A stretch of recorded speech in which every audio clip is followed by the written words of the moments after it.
जय श्री कृष्णा मित्रों, कैसे हैं आप सब। चैनल पे नए हैं तो विनम्रता से निवेदन करूंगा कि चैनल को सब्सक्राइब कर लें ताकि हमारे द्वारा बनाई हुई कोई भी वीडियो सबसे पहले आपको प्राप्त हो। वीडियो में दिखाई जाने वाली जानकारी यदि आपको अच्छी लगे तो लाइक करें, शेयर करें, सब्सक्राइब करें ताकि बाकी भी जो हमारे बंधुजन हैं उन्हें भी वीडियो में दिखाई जाने वाली जानकारी का लाभ प्राप्त हो। मित्रों, आज बात कर रहे हैं परिवर्तनी एकादशी की कथा के बारे में, जिसे जयंती एकादशी भी कहा जाता है, पद्मा एकादशी भी कहा जाता है और पार्श्वी एकादशी भी कहीं के लोग इसको कहते हैं। तो मित्रों, उसकी कथा के अनुसार जो है ठाकुर जी करवट बदलते हैं, इसलिए इस दिन कहते हैं कि जो कोई भी वामन रूप में ठाकुर जी का पूजन करता है उसके द्वारा तीनों लोगों का पूजन हुआ माना जाता है। जो व्रत करता है और यज्ञ करता है इस दिन उसे वाजपेयी यज्ञ, और जो इस कथा को सुनता है, श्रवण करता है, उसको अश्वमेध यज्ञ के फल का भी फल प्राप्त होता है। तो मित्रों, कथा वही है कि राजा बलि अलग अलग स्त्रोतों के द्वारा भगवान ठाकुर जी की पूजा किया करते थे, दान दक्षिणा में ब्राह्मणों की सेवा में लगे रहते थे, क्योंकि प्रहलाद जी के कुल में जिनका जन्म हुआ हो वो तो कहने ही क्या, तो सेवा करते थे ठाकुर जी की।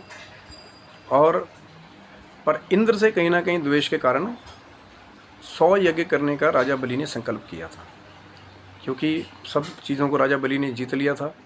तो लेकिन हमेशा के लिए अपना आधिपत्य स्थापित करने के लिए गुरु की आज्ञा से राजा बलि अपना 100वां यज्ञ कर रहे थे। तो सब देवताओं ने ठाकुर जी से गुहार लगाई कि ऐसे तो सब जगह राक्षसों का आधिपत्य हो जाएगा। हालांकि राजा बलि बहुत ही दयालु हैं और सेवा भाव वाले हैं, लेकिन फिर भी जो बाकी उनके साथ के दैत्य हैं तो ऐसे तो उनका साम्राज्य स्थापित हो जाएगा, देवताओं का तो वर्चस्व ही खत्म हो जाएगा।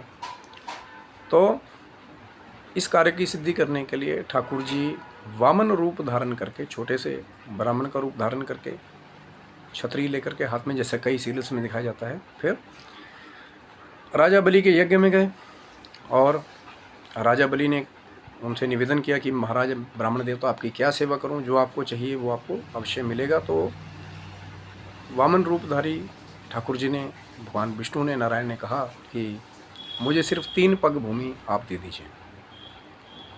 तो राजा बलि बड़े अचंभित हुए, उनको एक तरह से हंसी भी आई कि छोटे छोटे पाँव हैं 3 के, 3 पग भूमि आप मांग रहे हैं, आप मुझे 3 गांव मांगिए, 3 मील की जगह मांगिए, तो मैं वो भी आपको देने के लिए तैयार हूँ। यहाँ बल्कि आप तो मेरा आधा राज्य मांग लीजिए तो मैं आपको अपना आधा राज्य भी आज देने को तैयार हूँ। ये आप कैसी बात कर रहे हैं कि आप 3 बग भूमि मांग रहे हैं। तो वामन जी ने कहा कि सोच लीजिए राजा, मुझे तो सिर्फ 3 बग की भूमि चाहिए। तो बलि ने फिर कहा, निवेदन किया कि महाराज कुछ और मांगिए। तो वामन देवता अड़े रहे। अब ब्राह्मण देवता उनके साथ ज़्यादा, क्योंकि बलि भी संस्कारवान थे, तो उन्होंने ठीक नहीं समझा। तो उन्होंने कहा ठीक है। तो जैसे ही संकल्प करने लगे, कथा में भी वर्णन आता है, तो शुक्राचार्य जी ने राजा बलि को मना कर दिया, क्योंकि उनको ज्ञात हो गया कि ये कोई और नहीं, स्वयं ठाकुर जी हैं। तो दैत्यों के गुरु शुक्राचार्य जी ने मना कर दिया राजा बलि को कि आप संकल्प मत कीजिए, बहुत बड़ी दुविधा में फंस जाएंगे, आप श्रीहीन हो जाएंगे। जो आप करने जा रहे हैं वो कोई और नहीं, स्वयं ठाकुर जी हैं। तो बलि ने कहा कि महाराज, इससे बड़ी सौभाग्य की बात तो और क्या होगी कि जिसके दर पे स्वयं ठाकुर जी मांगने के लिए आ जाएं, जो पालनहारी हैं सारी सृष्टि के, अगर वही मांगने के लिए आ जाएं तो मेरे लिए तो इससे बड़ी बात क्या होगी कि मैं अपने पद से विमुख नहीं होऊंगा, क्षमा चाहूँगा गुरुदेव, लेकिन मैं ये दान जो है भूमि का, जो ये ब्राह्मण देवता मांग रहे हैं, मैं ज़रूर करूँगा। भले ही चाहे ये ठाकुर जी हैं, भले ही चाहे ये नारायण हैं। तो कहते हैं कि जिस आचमनी से संकल्प करना था राजा बलि को, तो शुक्राचार्य जी छोटा रूप बना करके उसके बीच में जाके बैठ गए। अब उससे जल ही ना निकले, क्योंकि जब तक जल नहीं निकलेगा संकल्प नहीं होगा, जल के द्वारा ही हाथ में लेकर संकल्प किया जाता है। तो ठाकुर जी ने क्या किया, फिर एक, अब कई कथाओं में वर्णन आता है कि एक तिनके के द्वारा, या कई कहते हैं कुशा के द्वारा, जो आचमनी का मुंह था उससे मारा, तो शुक्राचार्य जी की एक आँख जो है वो उससे क्षतिग्रस्त हो गई। तो फिर जल बाहर निकला, राजा बलि ने संकल्प किया, और जैसे संकल्प किया तो ठाकुर जी ने अपना जो वामन रूप था उसको बढ़ाना शुरू किया, और मात्र 2 ही पगों में सारी, एक पग से सारी पृथ्वी और एक पग से स्वर्ग लोक को उन्होंने माप दिया। तो जब पृथ्वी को भी माप दिया और स्वर्ग को माप दिया, अब बात 3 पगों की हुई थी, तो ठाकुर जी ने मुस्कुराकर फिर वामन रूप में राजा बलि से कहा कि महाराज 2 पगों में ही मैंने सब कुछ माप दिया, अब तीसरा पग मैं कहाँ रखूँ, कोई भूमि तो आपके पास बची नहीं। तो राजा बलि ने बड़े भक्ति भाव से कहा कि आप तीसरा पग मेरे सिर पर रखिए। तो प्रसन्न होकर के ठाकुर जी ने तीसरा पग जो है वो बलि के सिर के ऊपर रखा। और बहुत सारी कथाओं में भी वर्णन है कि उसके बाद बलि फिर सीधा पाताल लोक को चला गया। और बलि की भक्ति से और निष्ठा से प्रसन्न होकर के ठाकुर जी ने उनको वरदान मांगने को कहा। तो बलि ने वरदान में ठाकुर जी को ही मांग लिया कि मैं जब भी पाताल लोक में मैं रहूं, मैं निकलूं वहाँ से, तो मुझे आपके दर्शन हो। तो ठाकुर जी ने तथास्तु कह दिया कि अपने भक्तों के बस में है, जो मांगा वो दे दिया उन्होंने। तो जब ठाकुर जी नीचे पाताल लोक में रहने लगे, तो बैकुंठ में ठाकुर जी की कमी के कारण व्यवस्था अस्त व्यस्त होगी। माँ लक्ष्मी भी परेशान होगी कि ठाकुर जी कहाँ हैं। तो जब ज्ञात हुआ उनको कि ठाकुर जी तो राजा बलि के पास में हैं, वचनबद्ध हैं, तो फिर उन्होंने एक युक्ति निकाली कि एक साधारण महिला का वेश बना करके वो पाताल लोक में गई और वहाँ जाकर रोने लगी। तो राजा बलि ने उनसे पूछा कि आप क्यों रो रही हैं, कि आपको कोई चीज़ की आवश्यकता है तो आप मुझे बताइए कि मैं आपको दूंगा। तो माँ लक्ष्मी रूपी उस महिला ने कहा कि मेरा कोई भाई नहीं है, अगर मेरा कोई भाई होता तो रक्षाबंधन का पर्व है तो मैं उसको राखी बांधती। तो राजा बलि ने कहा कि कोई बात नहीं, आप मुझे अपना भाई समझिए, आप मुझे रक्षाबंधन बांधिए, आप कोई बात नहीं, आपका अगर इससे दुख दूर होता है तो मैं ज़रूर आवश्यक रूप से आपकी सहायता करूँगा। तो लक्ष्मी जी ने युक्ति के द्वारा वो फिर रक्षा सूत्र बांधा। और आज भी मंत्र जो है रक्षा सूत्र का जो है वो राजा बलि के नाम से ही बांधा जाता है। और फिर जब माँ लक्ष्मी स्वरूपा उस महिला ने राजा बलि को रक्षा सूत्र बांधा, तो उन्होंने कहा, और फिर वो जाने लगी क्योंकि वो तो युक्ति थी। तो बलि ने कहा कि बहन, अब तो आपने मुझे रक्षा सूत्र बांधा है एक भाई के नाते, आप मेरी बहन हुई, तो आप कुछ भेंट जो है उपहार लेके जाइए। पर मेरा मन ये कह रहा है कि जो आपकी मनोकामना हो आप वो मुझसे मांगे, मैं आपकी मनवांछित वस्तु आपको दूंगा।